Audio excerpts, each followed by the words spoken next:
Regarding the guy that gets rich in 5 years, one of the tweets that you had on the cutting room floor was avoid people who got rich quickly. They're just giving you their winning lottery ticket numbers. This is generally true of advice anyway, which is it's back to Scott Adams, systems, not goals. If you ask a specific person what worked for them, very often it's just like they're reading out the exact set of things that work for them, which may not be applicable for you. They're just reading their winning lottery ticket numbers. It's a little glib. There is something to be learned from them, but you can't just take their exact circumstance and map it onto yours. The best founders I know, they listen and read to everyone, but then they ignore everybody and they make up their own mind.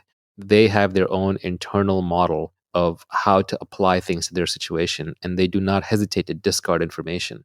If you survey enough people, all the advice will cancel to zero. So you do have to have your own point of view, and when something is sent your way, you have to very quickly decide, is that true? Is that true outside of the context of what that person applied it in? Is it true in my context? And then do I want to apply it? You have to reject most advice, but you have to listen to and read enough of it to know what to reject and what to accept. Even in this podcast, you should examine everything. If something does not feel true to you, put it down, set it aside. If too many things seem untrue, delete this podcast.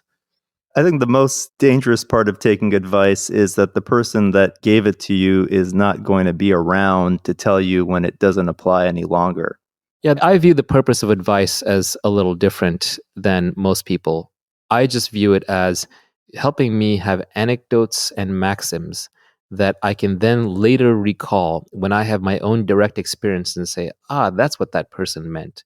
90% of my tweets are actually just maxims that I carve for myself that are then little mental hooks to remind me when I'm in that situation again, like, I'm the one who tweeted, if you can't see yourself working with someone for life, then don't work with them for a day. So as soon as I know that this person is not going to be someone that I'm going to be working with 10 years from now, then I have to start extricating myself from that relationship or just not investing that much more effort into it.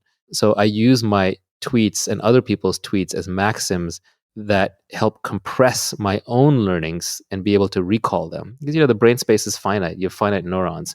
So you can almost think of these as pointers, addresses, mnemonics to help you remember deep-seated principles where you have the underlying experience to back it up.